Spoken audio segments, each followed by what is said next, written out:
முக்கிய செய்தி திமுக வேட்பாளர் பட்டியல் இன்று வெளியான நிலையில் தேர்தல் பற்றியான சுவாரஸ்ய தகவல்களோடு இணைகிறார் முதன்மை செய்தியாளர் பிரவீன்குமார். பிரவீன்குமார், வணக்கம். விவரங்கள் வழங்கலாம்.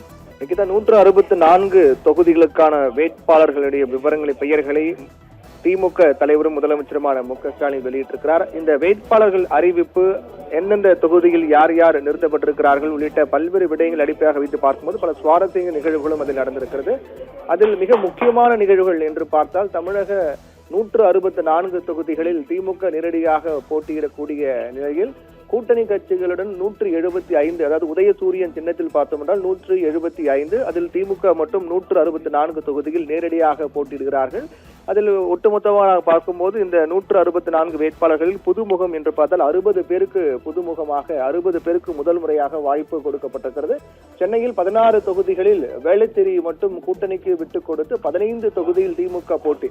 கிட்டத்தட்ட அனைத்து தொகுதியில் வேளச்சேரி தவிர்த்து மற்ற அனைத்து தொகுதியிலும் திமுக களம் காண்பது என்பது மிக முக்கியமான போட்டியாக பார்க்கப்படுது. வேளச்சேரி தவிர்த்து சென்னையில் இருக்கக்கூடிய 15 தொகுதியில் திமுக போட்டியிடுகிறது. திமுக சார்பில் 18 பெண் வேட்பாளர்கள் களமிறங்கக்கூடிய நிலையில் 60 புதுமுகங்களுக்கு வாய்ப்பு. அதிமுகவில் 43 புதுமுகங்களுக்கு வாய்ப்பு வழங்கப்பட்டிருக்கும் நிலையில் திமுகவில் 60 புதுமுகங்களுக்கு வாய்ப்பு வழங்கப்பட்டிருக்கிறது. 18 வேட்பாளர்கள், 18 பெண் வேட்பாளர்கள் இந்த பட்டியலில் இருக்கின்றார்கள். அதே போன்று எதிர்க்கட்சி தலைவர் எடப்பாடி பழனிசாமி களமிறங்கக்கூடிய எடப்பாடி தொகுதியில் திமுக சார்பில் காசி போட்டியிடுகிறார். திமுக அதிமுகவுக்கு நேரடியான போட்டியாக எடப்பாடி தொகுதி இருக்கின்றது. கவனத்தை ஈர்க்கக்கூடிய தொகுதியாக மாறி இருக்கிறது. அங்கு திமுக சார்பாக காசி போட்டியிடுகிறார். அதிமுக சார்பாக அதிமுகவினுடைய பொதுச் செயலாளர் எடப்பாடி பழனிசாமி எடப்பாடி தொகுதியில் களம் காண்கின்றார். அதே போன்று திமுகவில் இணைந்த முன்னாள் முதலமைச்சர் ஓ பன்னீர்செல்வம் தேனி மாவட்டம் போடி நாயக்கனூரில் போட்டியிட திமுக வாய்ப்பு வழங்கியிருக்கிறது. முன்னாள் முதலமைச்சர் ஓ பன்னீர்செல்வம் திமுக இணைந்ததை அடுத்து அவருக்கு போடி நாயக்கனூர் தொகுதி ஒதுக்கப்பட்டு அங்கு போட்டியிட வாய்ப்பு வழங்கப்பட்டிருக்கிறது. அது துணை முதலமைச்சர் உதயநிதி ஸ்டாலின் போட்டியிடக்கூடிய சேப்பாக்கத்தில் திமுக வெர்சஸ் அதிமுக நேரடி போட்டியாக இருக்கிறது. அதே போன்று கொளத்தூர் தொகுதியிலும் திமுக அதிமுக நேரடியாக மோதுகிறார்கள். அதே போன்று துணை முதலமைச்சர் போட்டியிடக்கூடிய சேப்பாக்கம் திருவல்லிக்கேணி தொகுதியிலும் திமுக அதிமுக நேரடியாக போட்டியிடுவது என்பது மிக முக்கியமான ஒரு போட்டியாக தான் பார்க்கப்படுகிறது. முதலமைச்சர் போட்டியிடும் தொகுதி கொளத்தூர் தொகுதியிலும் திமுக அதிமுக நேரடி போட்டி. அதே போன்று துணை முதலமைச்சர் போட்டியிடும் தொகுதியிலும் சேப்பாக்கம் தொகுதியிலும் திமுக அதிமுக நேரடி போட்டியாக களம் அமைகிறது. விஜய் களம் இறங்குவார் என எதிர்பார்க்கப்படக்கூடிய பெரம்பூர் தொகுதியில் திமுக சார்பில் தற்போது எம்எல்ஏவாக இருக்கக்கூடிய ஆர்டி சேகர் மீண்டும் போட்டியிடுகிறார். இவர் ஆர்டி சேகர் தற்போது அங்கு எம்எல்ஏவாக இருக்கிறார். கடந்த சட்டமன்ற தேர்தலில் அவர் 1,05,260 வாக்குகள் பெற்று வெற்றி பெற்றார். மிக முக்கியமான தொகுதியாக அது தற்போது மாறி இருக்கிறது. அதே போன்று கடந்த முறை கரூரில் போட்டியிட்ட செந்தில் பாலாஜி இந்த முறை கோவை தெற்கு தொகுதியில் போட்டியிடுகிறார், மாற்றப்பட்டிருக்கிறது. மிக முக்கியமான ஒரு வேட்பாளர் செந்தில் பாலாஜி. அவர் கடந்த முறை கரூர் தொகுதியில் போட்டியிட்டார். இந்த முறை கோவை தெற்கு தொகுதிக்கு அவர் மாற்றப்பட்டிருக்கிறார். இதன் பின்னணியில் என்ன கணக்கு இருக்கிறது என்பதும் மிகுந்த உன்னிப்பாக கவனிக்கப்பட வேண்டிய ஒன்றாக மாறி இருக்கின்றது. 139 இடங்கள்ல திமுக அதிமுக நேரடி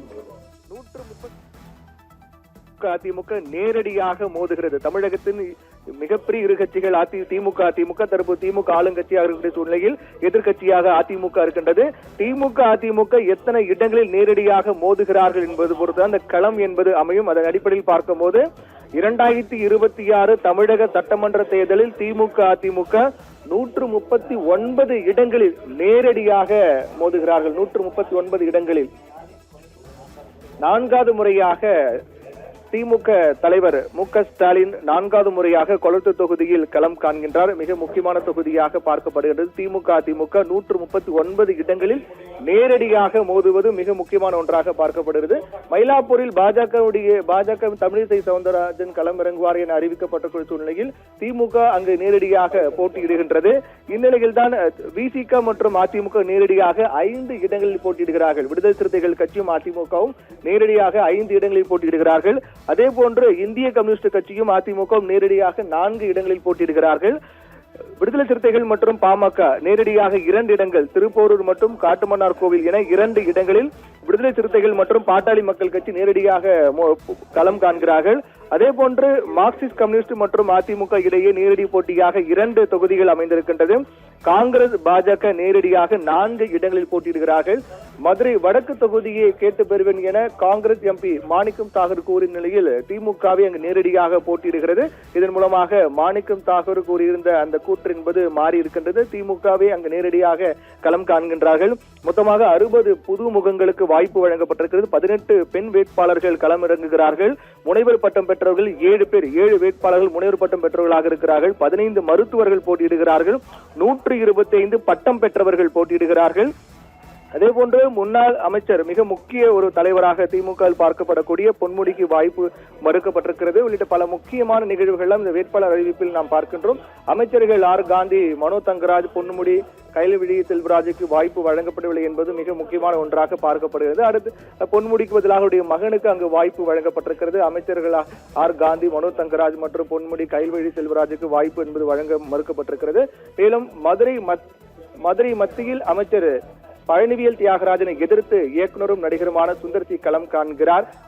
தற்போது அவர் மதுரை மத்திய வேட்பாளராக என்டிஏ கூட்டணி சார்பாக சுந்தர் சி அறிவிக்கப்பட்டார். இரட்டை இலை சின்னத்தில் போட்டியிடுவார் என்று அறிவிக்கப்பட்ட நிலையில் அங்கு அந்த தொகுதியும் மிக முக்கியமான தொகுதியாக பார்க்கப்படுகின்றது, கவனத்தை ஈர்த்திருக்கிறது.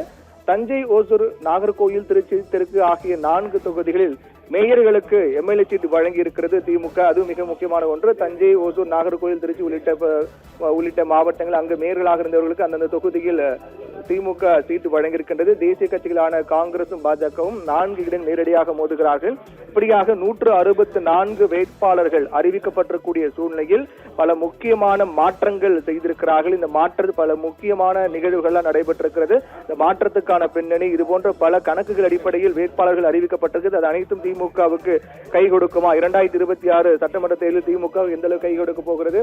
அதோடு மிக முக்கியமாக திமுக அதிமுகவும் 139 இடங்களில் நேரடி போட்டியாக திமுக வெர்சஸ் அதிமுக 139 இடங்களில் களம் காண்பதும் இது எந்த அளவுக்கு எந்த கட்சிக்கு சாதகமாக அமைய போகிறது என்பது பொறுத்திருந்தான் பார்க்க வேண்டும்.